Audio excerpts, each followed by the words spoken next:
So the numbers right there that we produce in the system would designate Spring Branch as a really, really good education system.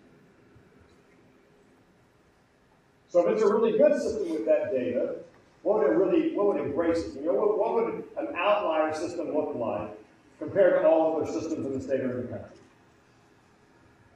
And if you took that same data set and you said, what would it look like from a great standpoint? And if you look at what you do with students and what you value with students, it may look like this. Number one, a great system would build on the strengths and gifts of each child. Students from poverty would have the same opportunities for success after high school as students from non-poverty households.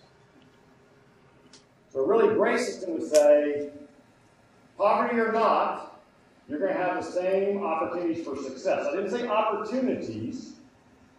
It's not enrollment. It's opportunities for success. And every adult in the system is committed to the successful completion of some form of higher education for every child. So every adult, every kid, and some form of higher education. And I'll define that in a little bit. And then the numbers would probably look like this. 95% graduation rate, 9% taking the SAT, ACT, 9% college ready, 9% enrolled in higher ed the fall after they graduate, 70% completing a higher ed degree. In Spring Branch, the demographics of Spring Branch, if we produce that result, there would not be another education system in the country with the same demographics anywhere near us. It would be such an outlier effect. And it'd be an outlier effect actually not only with schools that have the same demographics, but schools that don't have the same demographics, school districts that don't have the level of poverty we have. It would be such an outlier. So if you combine these two pieces, build the strengths and gifts of each child, kids in poverty have the same opportunities as kids that are not from poverty, and every adult in the system is committed to the successful completion of some form of higher ed for every child. And I think we have a lot of folks in our system that fit that last bullet. And when I was giving this talk at a school one time, someone came to me afterwards and kind of challenged it and said, I actually know it was one of our teacher organizations that I was having this discussion in one of my meetings with them. And the person was saying, but I think everyone in this system is committed to that. So I had to rattle off 3 examples of me seeing situations that week. This meeting was on Wednesday. It took till Wednesday. I could rattle off 3 situations where I saw adults in our system that clearly didn't have that belief. Now again, I think in our system compared to others, that's why we're a really good system. We have a lot of adults with that belief. But we have a lot of adults that don't have that belief. And the bottom line is, if your kid's in that class, then that's the experience they get. So I think a really great system compared to a really good system is, and a really good system, a lot of adults believe that. And a really great system, every adult is totally committed to making that happen. I provided an opportunity this year when I sent out the email around contracts, around saying, if you're not completely committed to the kids that you work with, please do not sign the contract. I hope as leaders you take advantage of that this year.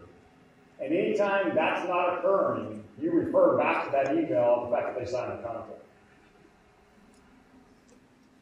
There's plenty of places in the country where people can have employment in this business. We want to ensure that the 4,500 folks that we employ in Spring Branch are totally committed to what we're doing as a system. That doesn't have to be done in a mean way. It's very obvious. It's just, are you committed or not? Are you at a campus that when you started there 15, 20 years ago, the campus does not look the same today as it did 15, 20 years ago? And are you waiting for it to come back? If it will just come back, we'll be fine. Our performance will go up. We'll be considered a good school. If it will legit, the kids who used to live in this neighborhood would just come back to this neighborhood. We'll be fine. So in a kind way, we've got to take the opportunity to have those discussions with the folks who do not believe them if we want to be a really great system. And then again, this is what the data would look like if we went from being a really, really good education system to a great system. So how do we move from good to great? There's a lot of pieces about it. There are a couple things that I really want to focus on. Number one, we have to develop a shared mission vision. Rick DeForest talks about this often. But the key is that as leaders, we're responsible for developing the mission and vision of the organizations we lead. So whether it's the district, a campus, a grade level, a department, we're responsible for developing the overall mission and vision, and then ensuring that it becomes a shared mission and vision. A shared mission and vision means that those who you work with over time believe in it. And want the campus or the department or the grade level or the district to move in the same direction that you want it to move.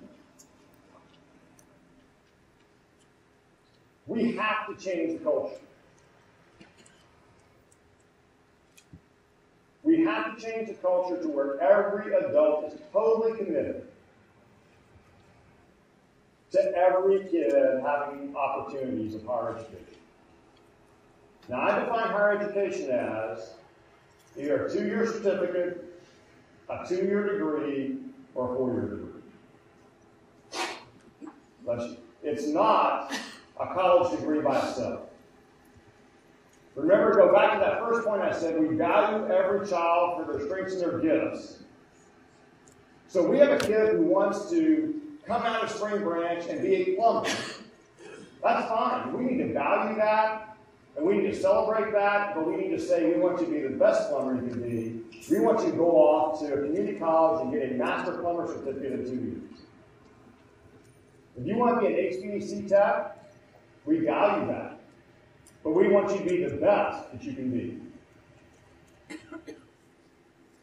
If you're going to go off into college and you don't have the resources and you're the first in your family, if first obtaining a 2-year associate degree is the best way for you to do that, we're going to value that.